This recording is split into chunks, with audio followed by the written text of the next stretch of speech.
Welcome to the webinar, everyone. We'll give another minute for people to join and then we'll be starting.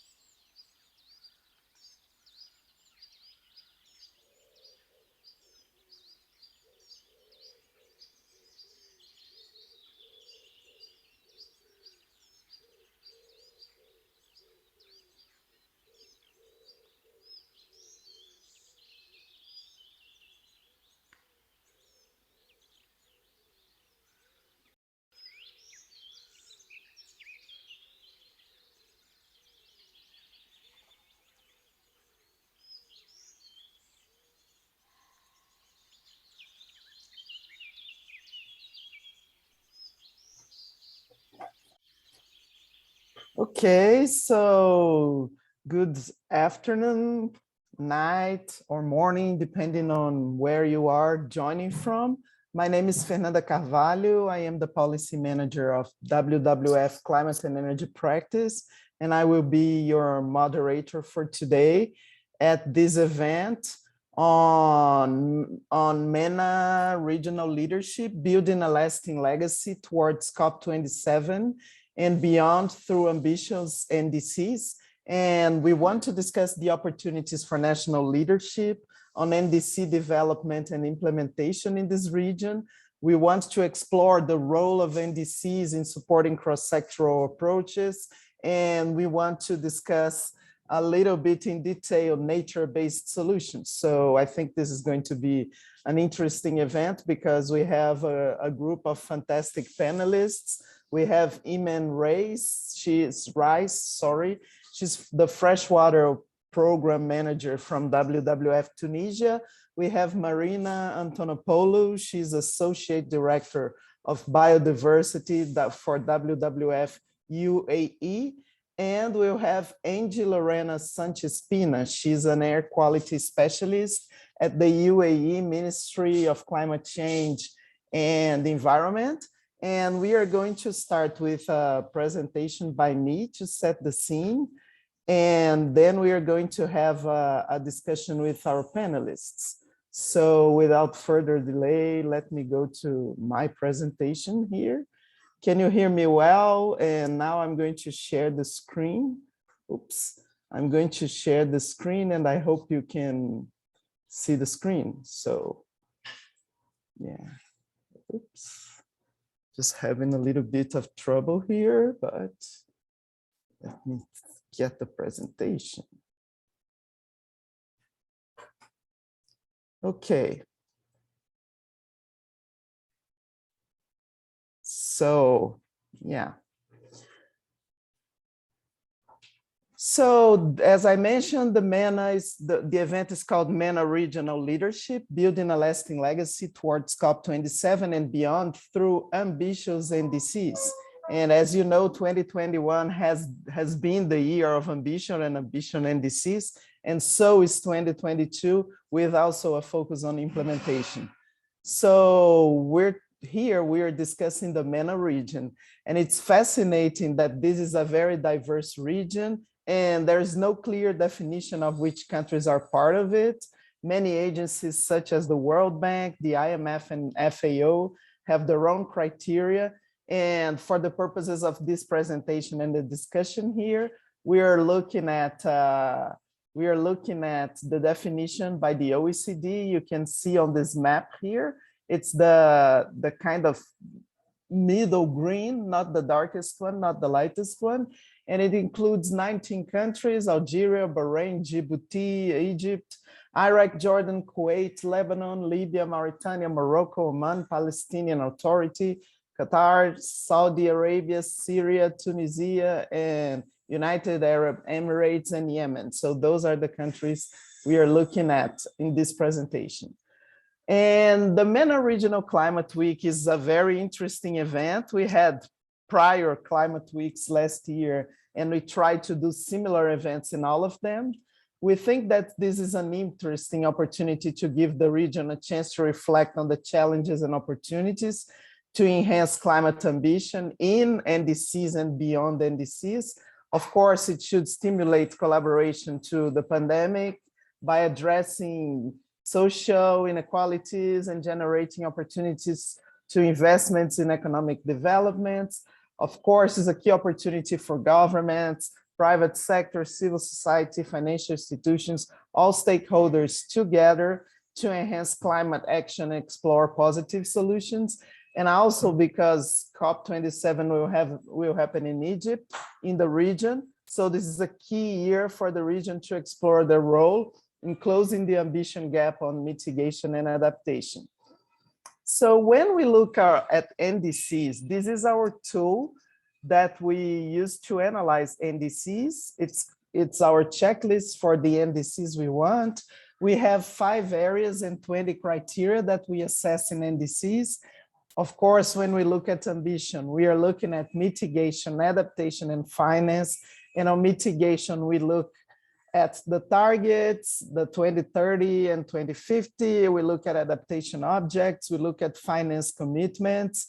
And fostering systemic change, we look at sectors, how sectors are being covered in NDCs with quantitative sectoral targets. Also, if there are social just transition policies and cross-sectoral approaches.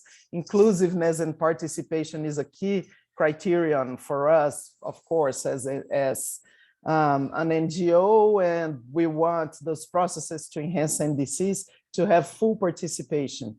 And also contribution to sustainable development, which is linkages with SDGs and measurable nature-based solutions, which is what we are going to discuss today, and also tracking progress. So when we look at the NDCs in the region, we see that among those 19 countries, there are only 2 who have not submitted any NDC so far. So not in 2015, not in 2021, and those are Libya and Yemen. And Bahrain, Jordan, Kuwait, Lebanon, Mauritania, Morocco, Oman, Palestine, Qatar, Saudi Arabia, Tunisia, and UAE, they submitted a first and an updated NDC. That means they had an NDC in 2015, and now in 2021, they submitted another one. Among those who have a first NDC, so we have some that submitted in 2015, but not submitted in 2021. And those are Algeria, Djibouti, Egypt, Iraq, and Syria.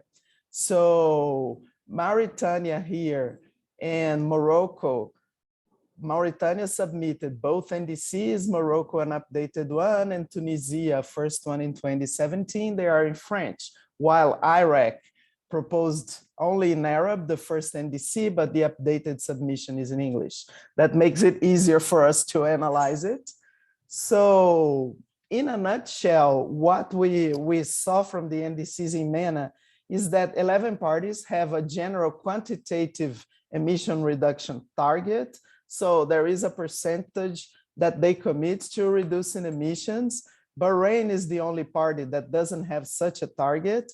All parties that updated their NDCs, 12, have an adaptation component within their NDCs. So this is also an interesting finding that shows that adaptation is something important from the region, something that is making it into NDCs, and that's interesting. And when we consider the specificity of the regions, 11 parties particularly mention water security issues in their updated NDCs. And this is also what we are going to discuss after my presentation. So here you have this information in a chart form, but it's the same information I mentioned to you.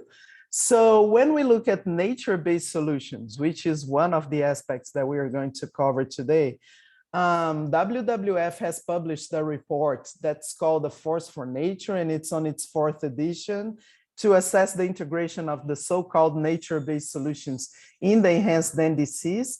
And the findings are that 96 NDCs of the 119 submitted, they include nature-based solutions for mitigation. 69 of them have quantified these as numerical target.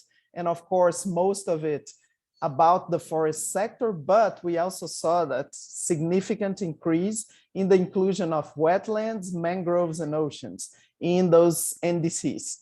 So more than 3 times as many NDCs. They refer to the Sustainable Development Goals. So they are connecting nature and development somehow, and they mention the Convention on Biological Diversity and other global processes. And the number of NDCs explicitly referring to indigenous peoples and local communities grew by 88%. So when we try to extract the information on MENA from this report, we see that some of the MENA countries featured there, such as Lebanon, that added numerical targets, mentioned several ecosystems, and it's a reference of strategies in the forest sector. We have the UAE that added numerical mitigation targets as well, numerical targets for planting mangroves, protecting blue carbon areas, so looking at oceans and including the protection of coral reefs. On Jordan, we can find, on the Jordan NDC, we can find strong references to nature, nature-based ecosystems, integrated climate considerations into the National Biodiversity Strategy.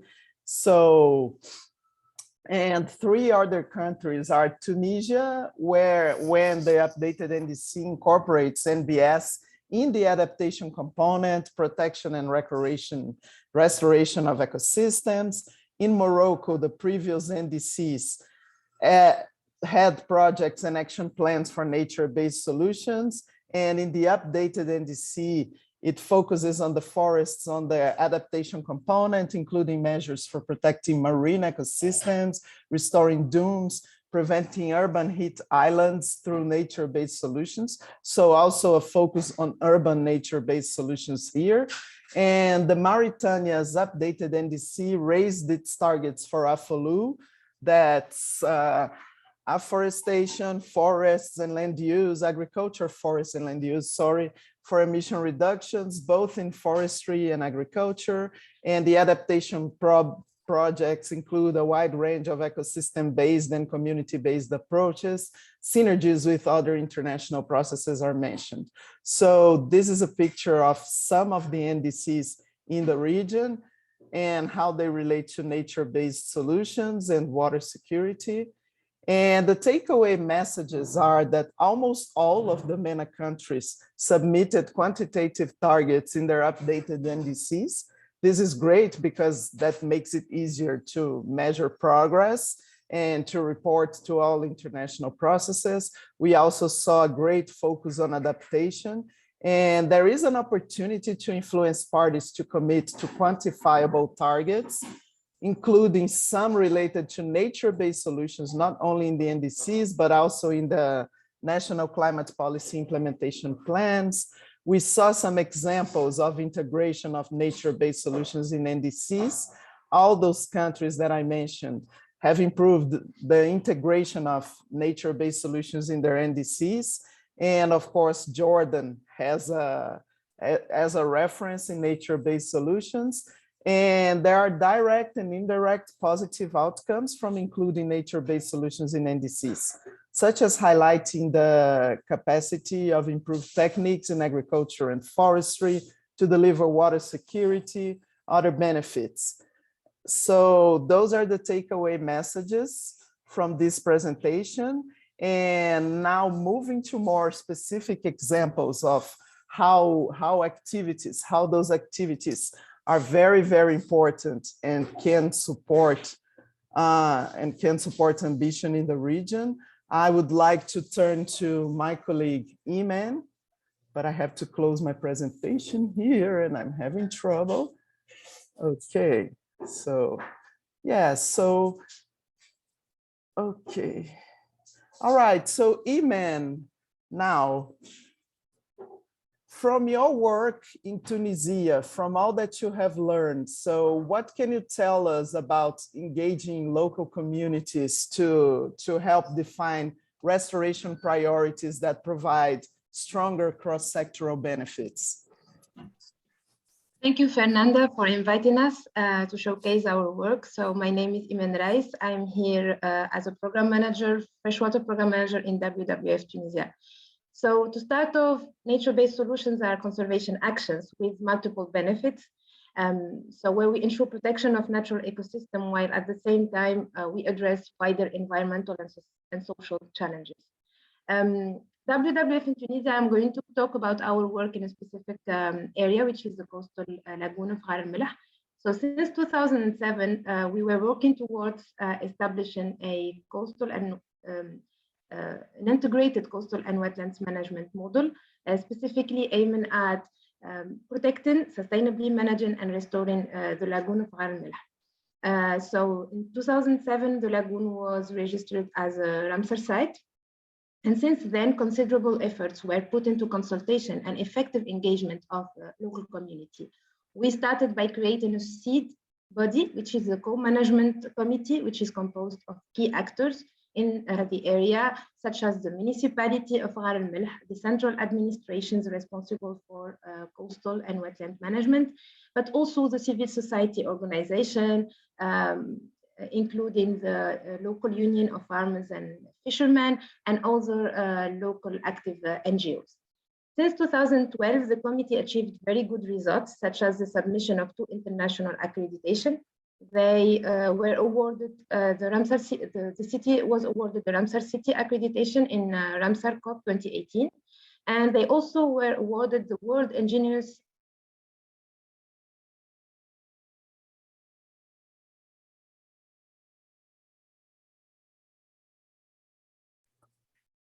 I don't know if Iman, are you having issues, Iman? Is it only with me or with everyone? So I think we lost Iman. So maybe we could move to Marina while we don't have Iman here. So Marina, tell us about the UAE and how is the work progressing in exploring measurable outcomes in climate mitigation and coastal resilience and nature conservation. So if you could tell us about that, and then we get back to Iman when she's back. Sure. Can you hear me okay, Fernanda? Yes, yes, I can. Okay, thank you. Thank you so much as well for inviting us to be part of this panel. I see actually Iman coming back, so maybe we can give the floor back to Iman and then. Yeah, I'll give you the floor back, Iman. I'm sorry, we just moved because we were waiting for you to come back. I understand. This is I just finish off by saying that this was a joint effort to include the local community in the restoration work, and recently we have identified water and food security as one of the 4 main challenges according to the NBS standard to be addressed in the area. And we are now working together to restore the water flow in the Ghar al-Milh lagoon for the benefit of traditional farming and small-scale fisheries. We are trying to follow the NBS standards and to assess our work. So there are areas of improvement, of course, but it's important to always put into place a consultation process to make sure that the local community is well represented in the process. Okay, and what support is needed to elevate the commitments during the implementation stage of such a process? I will draw my answer from what we did to assess our NBS. The intervention is now qualified as an NBS, but as I said, areas for improvement are identified. As you know, the conservation work is dependent on grant money and government support. So one of the areas for improvement is a more sustainable way of financing this work. I will give the floor to my colleague Khouloud because she is the one who does all the great work of assessing our work, and she will talk specifically about criterion for making NBS more sustainable. Okay, so welcome Khouloud. Thank you so much for having me. So yeah, I will just be brief and give a small, let's say, where support is needed when it comes to NBS implementations on the field. I think that when we were designing or when we were implementing our project, the biggest challenge remains related to the economic aspects of the NBS. and the economic viability, to be exact. So the key determinants for the success of the NBS, they were defined as the return on investment, the efficiency and effectiveness of the intervention, and the equity in the distribution of the benefits and costs. So sufficient considerations need to be given to the economic viability, and this needs to be done both at the early stages of the project and also at the implementation stages of the intervention. So a strong, I think, consideration must be given to the economic aspect, like I said. We need to learn how to, define the long-term gains and how we balance them against the short-term costs, and with short-term costs actions developed within the context of long-term goals and plans. And this is really important because of the economic feasibility is not adequately addressed. NBS, they will run the risk of being short-term project, which is unfortunately the case for the majority of organizations and restoration projects. So I think that where the support is mostly needed is to find ways to sustainably finance NBS and maybe learn how to, let's say, build successful business cases of the said interventions. Okay, so great lessons for us. I think that Marina mentioned the role of the community engagement. And I think that this point of, balancing long-term gains with short-term costs is a key point when we talk about developing nature-based solutions. Very well. So now let's hear from the experience on the UAE. And how is the work progressing in exploring measurable outcomes in climate mitigation and coastal resilience and nature conservation? Thank Marina, you, Fernanda. you have the floor. Thank you. Thank you. So yeah, I'd say that in the UAE, in the broader region, we have seen an increasing interest from the scientific community, but also from both public and private institutions on blue carbon projects. And also, as you mentioned earlier, Fernanda, we've seen at the NDC submitted by the UAE, we have started seeing more measurable targets on, again, blue carbon ecosystems as well. We've seen greenhouse gas inventories integrating blue carbon habitats. This is partly attributed to a number of recent studies that they have been completed in the region, where they gave us some initial broad scale estimates of what is the mitigation and adaptation potential for coastal ecosystems, which especially for the UAE and the region, which is an arid environment, coastal ecosystems are at the heart of, again, the nature-based solutions. And so more specifically for us, for Emirates Nature WWF, in line with the new objectives of the NDC, we have embarked on a new project, a 4-year project that is financed by HSBC philanthropic contributions. This is part of a global initiative, the Climate Solutions Partnership with WWF and WRI. Locally, we implemented together with a number of local government stakeholders, as well as communities and research organizations. And I'd say we're very much alike actually with the interventions that Iman and Khulud mentioned. So our primary goal is to bring measurable outcomes linked to greenhouse gas avoidance. So essentially, we want to see expansion of protected areas that include blue carbon ecosystems, but also through this type of interventions, we want to see to what extent carbon sequestration potential can actually increase as well. Of course, this is a nature-based solutions project, so biodiversity, socioeconomic benefits have been incorporated from the very early stages of the design of the project. Again, similar to Iman's intervention, we're following the NBS standards by IUCN. And again, linked to that, the first step for us to kind of intervene was to develop a decision-making framework, if you like. So we have run a framework with specific site selection criteria, reflecting the project KPIs. We used best available spatial information for the whole UAE coastline, and we incorporated ecological data sets and also socioeconomic data sets. And then we ran a participatory approach, including a number of key stakeholders, where we validate those assumptions, the results, and we essentially selected 2 optimal sites for us to intervene, if you like, as part of our project. And for us, it's kind of important because that gives us an evidence-based, if you like, site selection process. We can build based on this our robust baseline. We can build our monitoring and evaluation framework and you know, report back into the impact we have on the ground. And can you hear me? Okay. Yes, okay, you can hear me? Okay, I was just thinking that maybe I frozen. So yeah, the idea is that this type of framework is a tool that can be replicated, that other project developers can use it in the region as well. And we hope that can help scale up nature-based solutions project as well in the future. And also just to mention that, again, we're not working only on mangrove, similar to the Tunisian office.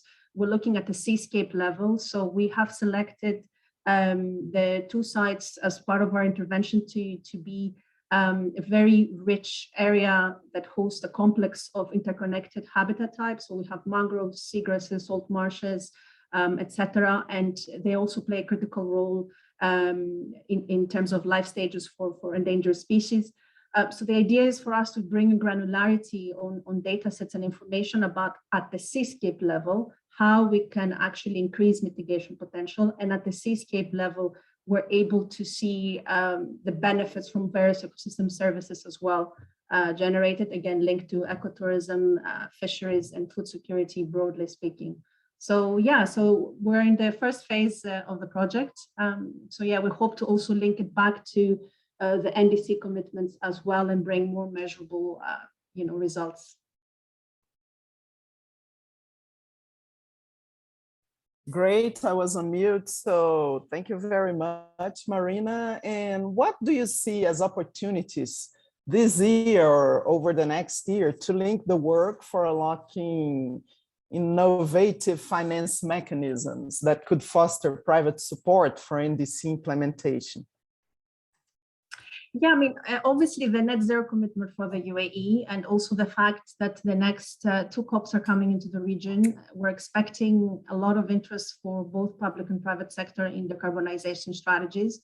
We understand that obviously carbon offsetting, low carbon projects and nature-based solutions have a key role to play, particularly when it comes to reducing residual emissions. So we have some dialogue actually ahead of us to interact with. Also, we've seen from financial regulators, you know, increasing their expectations from financial institutions and the private sector into increasing disclosures on environmental, social governance, and also strengthening the links of finance with obviously the road to the transition and to net zero. So these are some interesting, if you like, perspectives from the bigger picture. And through our project, we're aiming to look and evaluate what are the optimal financing mechanisms to increase flow of private capital, which is not necessarily done before, into MPAs. But also we will also look similar again to the Tunisian office into alternative revenue generation schemes, looking into potential small scale business opportunities, looking into small enterprises, again, linked with different economic opportunities in tandem with those low carbon ecosystems and their resilience. Obviously, we're at the beginning of our dialogue now here in terms of looking at what is the role of the private sector into financing this type of work. We're about to embark a discussion with key stakeholders and look at what is their appetite. Again, back to what we're discussing earlier, what are the expectations of investment in terms of scale, impact versus return of investment. So we are aiming to bring the portfolio of different interventions we're aiming to implement, looking at the technical and feasibility and financial viability of those type of projects, and hopefully bring them to a stage that they're attractive to private sector, but also look at what type of partnerships, right? Because as I mentioned before, primarily in the past, it has been through government financing that nature protection has been enabled. So we need to see what is those public-private partnerships we need to bring aboard along the way. And obviously linking the project back to the NDCs and the contributions to the UAE, we believe that it could also further build the case for that interest from the private sector. Okay, thank you very much for talking to us about the growing interest from the scientific community. This is fantastic. I think that measurable outcomes are key challenge for all work in nature-based solutions and for bringing information on the seascape level and also on innovative financing opportunities. That's going to be key to foster the work that we are starting and doing in those regions. So yeah, there is a Q&A function that you can send us questions through. Please do it. I have a question there about French translation. Unfortunately, we don't have the French translation for the event. So yeah, now over to Angie Lorena Sanchez-Pina, who will give us the government perspective on some of those issues. So Angie, please, how does the UAE NDC aim to meet the 1.5 Paris Agreement goal and the recent announcement of achieving net zero by 2050? And congratulations for the announcement. Thank you, Fernanda. And thanks for the invite too. Well, the second submission of the NDC, as you pointed in your presentation, was a step up, tangible enhancement in the ambition of the country towards the goal of the Paris Agreement, or the 1.5 goal. So that got reflected into the economic-wide target that we provided that includes a numerical target. But although this submission was done in 2020, in 2021, the country did this announcement about the net zero. And this is a direct response to the call from the Paris Agreement to provide long-term strategies, mitigation strategies, towards a global net zero in the second half of the century. So this is how the government is structuring all the strategic planning of the country in alignment with the commitments that it acquired with the Paris Agreement. What we can see is that as the country progresses in the definition of the work for the implementation and the roadmap for the net zero implementation, even more higher ambition will be built up in the upcoming NDCs of the country. And at the moment, what we do is the key stakeholders in the key sectors of the country, which those ones include energy, industry, infrastructure, transport, waste, agriculture, and environment. All of them are also moving along the new announcement, re-evaluating their mitigation plans so they can even consider more ambitious initiatives. When we did this exercise for the previous net zero announcement, this was done through the UAE Government Accelerator for Climate Ambition and Economic Development. And this exercise outlined a model for sustainable growth, and it mapped all the ongoing activities and all the planned initiatives. And it provides a clear picture for the government to understand where we are, but it also gives us a highlight to the government. It highlights the need to scale up for accelerated action in order for us to achieve the net zero commitment and to translate this into the NDC commitments that then are obviously, as you mentioned, track. We have as also as a country to commit to properly track those commitments that we are putting ourselves into. Okay, great. And in terms of new opportunities, what do you see? And what do you see in terms of public and private partnerships to enable the implementation of the UAE NDC? Because I think that's fine. We put out an NDC, we have the long-term vision, but the implementation is a challenge. So what are new opportunities out there and what could be the role of the private sector? Yeah, so I think the biggest opportunity is that the country has already given a direction, and now every sector, independent of what sector it is, or if it's private or public, or they can start planning towards that. That is already a massive strategic direction, not only for government, but for private sector too. But also for us as a government, we recognize that the climate objectives cannot be met just by the government.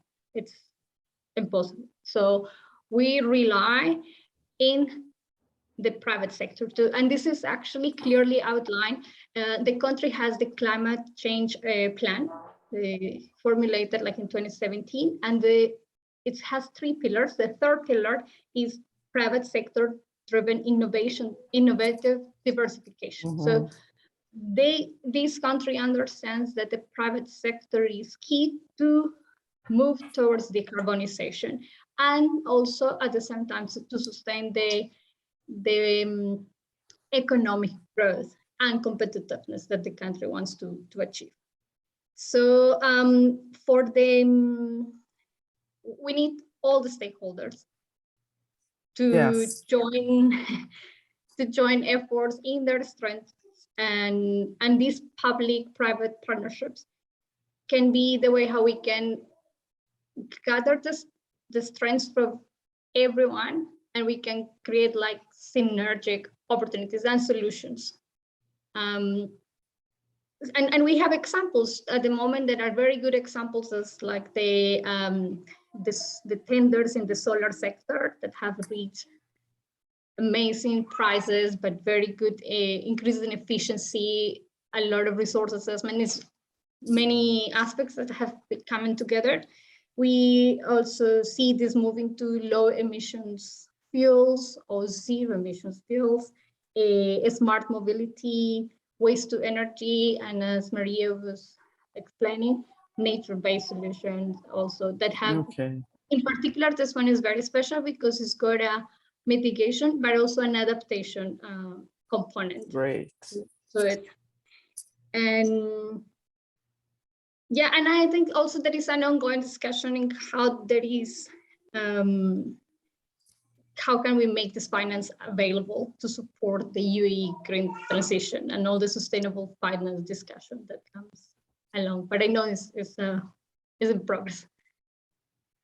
Okay, yeah, that's great. I mean, having a roadmap to net zero that includes ambition, building ambition into NDCs, I think it's a good lesson and a good example, and also sectors, the engagement of sectors and sectors reevaluating mitigation plans. This is something interesting as an example for the region.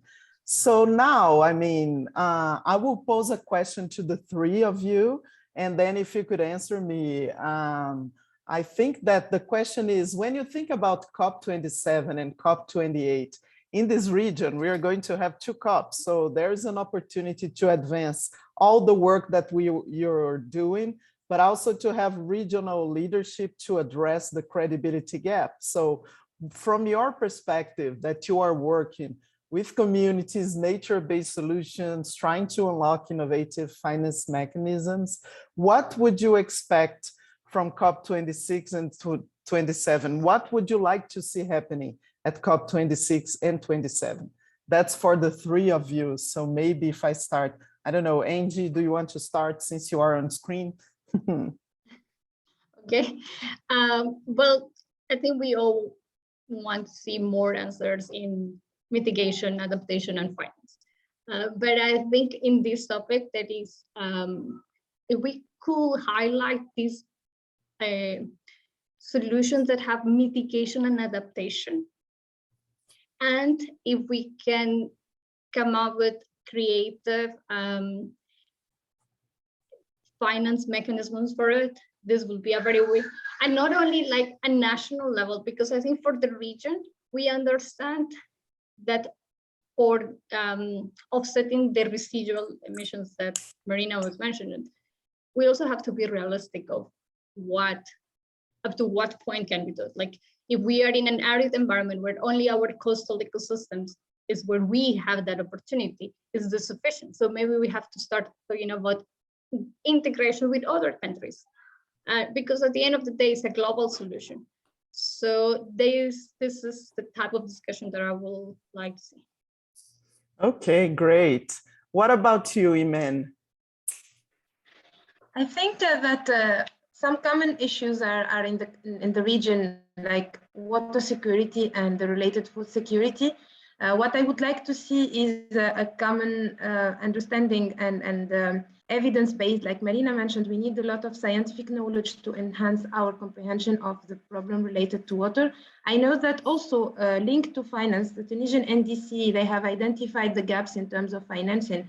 And I think that we can unlock financial contribution from the finance institutions through MBS, because nature-based solutions are not only conservation, but are projects that can improve the human well-being through eco-friendly projects, like in our case, ecotourism, sustainable agriculture, small-scale fisheries.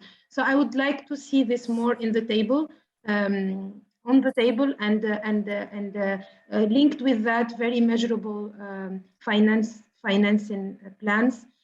So I hope by COP28 we will have projects coming out of the NDC engagement of all the countries. Okay, thank you very much. And Marina? Yeah, that was really great to hear, actually, both Angie and Iman. I think the point of we have been seeing a lot of discussions about the carbon market, what is the role of offsetting, and also the quality of nature-based solutions projects that are around the world. I think that obviously this is a debate that I believe WWF as well is engaging with. So I think it would be really important, in the next COPs to kind of start looking at some sort of consistency, a framework that, collectively, non-state parties, but also parties start kind of looking into designing, implementing, and consistently reporting against. Because again, we might see blue carbon projects or offsetting projects, but what are there missing elements of it, and how do we actually, reduce any unintended environmental and social impacts as well along the way, or how do we make those partnerships that Angie mentioned beyond our national boundaries? So I think this would be quite important, and obviously kind of trying to see, what are the reasons essentially that this financial commitment that parties have made in the past are not there, obviously to nature-based solutions, but beyond adaptation. So I think it would be good to have a stock take about what are the complexities and the issues, and actually really try to address those issues. So yeah, I'll stop here. Yeah, I think this is great. I mean, of course, this is a lot of what I would like to see: mitigation and adaptation solutions, and also solutions that build on the synergies, because they are not separated boxes. They have implications for each other. I think that nature-based solutions and financing plans is something that we need to move on. I think that's very important. And I really like the idea of a framework for designing, implementing, and reporting against. Blue carbon issues is something we need to know more about, as well as freshwater. The science needs to advance. And of course, we need the finance solutions. We need the finance to advance and to unlock what you need to happen. So one of the questions that was translated from the Q&A for me is how can we really exploit these opportunities on the ground? And is there consultation in various sectors? How do we engage sectors? That was for WWF Tunisia. So how can we really explore opportunities on the ground? Anyone would like to answer that? Maybe Iman, Marina?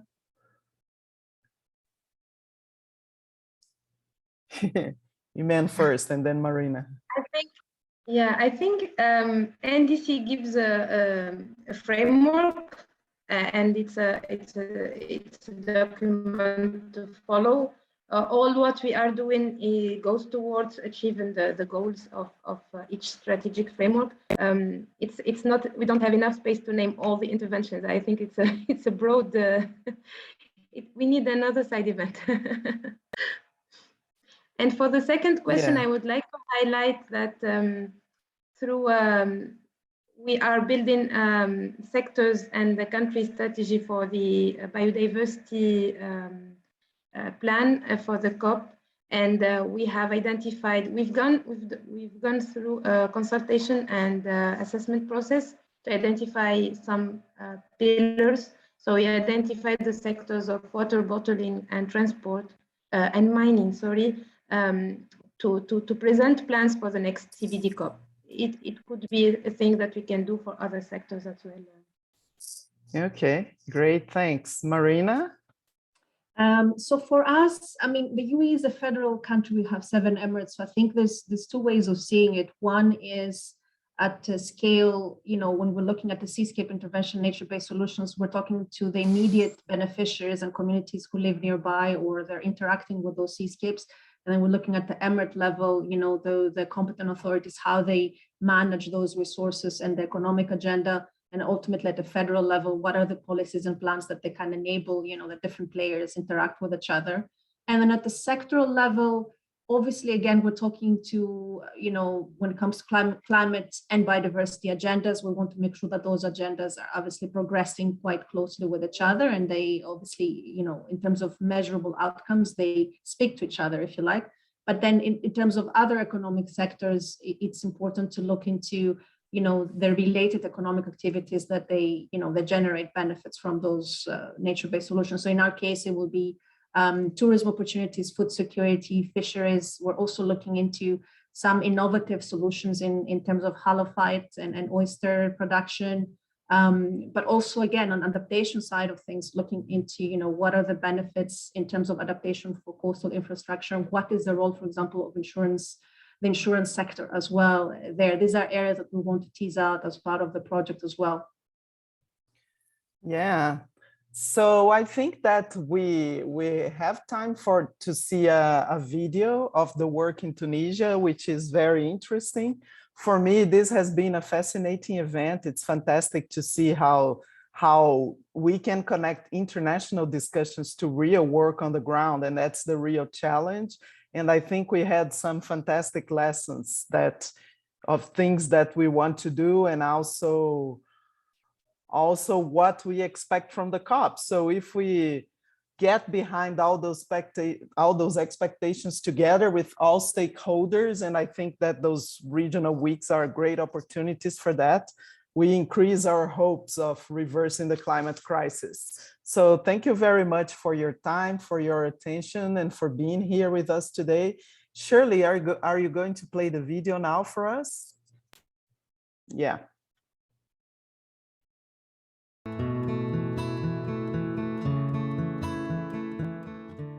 On est juste sur les terrains qu'on appelle Gataïa ou bien Ramli. C'est des terrains qu'on peut les cultiver avec toutes les cultures maraîchères. Et on a sur la mer Méditerranée juste un canal. Ce canal-là qui permet le passage de l'eau pour la lagune qui était derrière nous.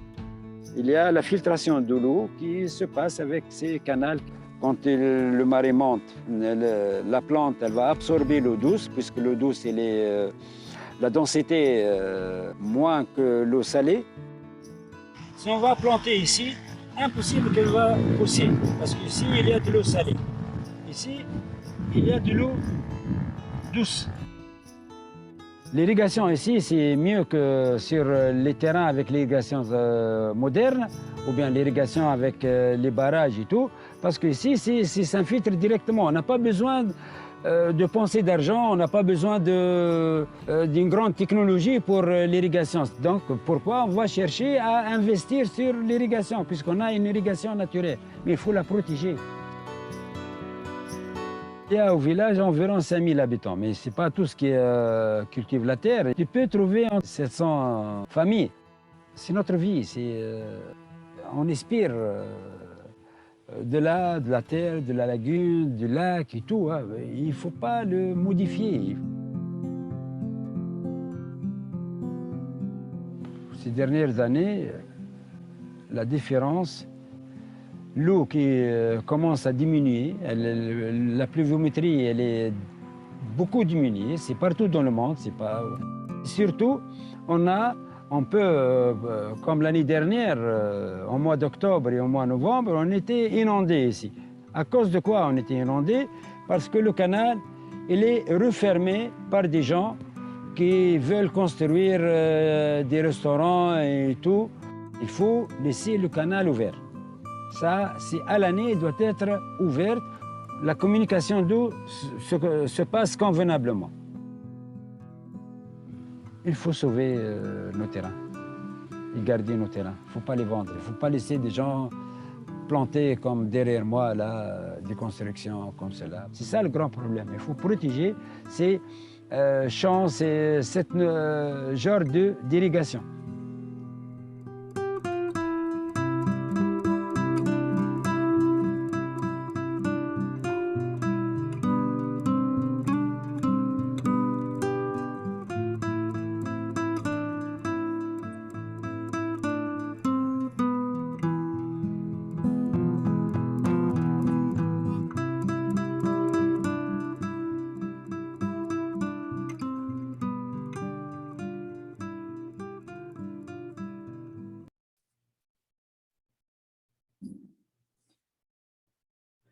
Okay, so yeah, this was a great video. I think it shows the examples on the ground of what we need to achieve. And I don't know if we want to comment, but one of the one of the questions here was that apparently there isn't a coordination between the different initiatives for a synergetic effect or something like that. So maybe this week is an opportunity to enhance conversations at the regional level, to cross-fertilize between examples from different countries. But I think this was a fantastic opportunity. Looking forward to working with the region towards the COP. Thank you very much for being here today, and bye-bye. Au revoir. Merci. Bye. Thank Thanks you, to all. Fernanda. Thank Yeah. you, everyone. Thank you.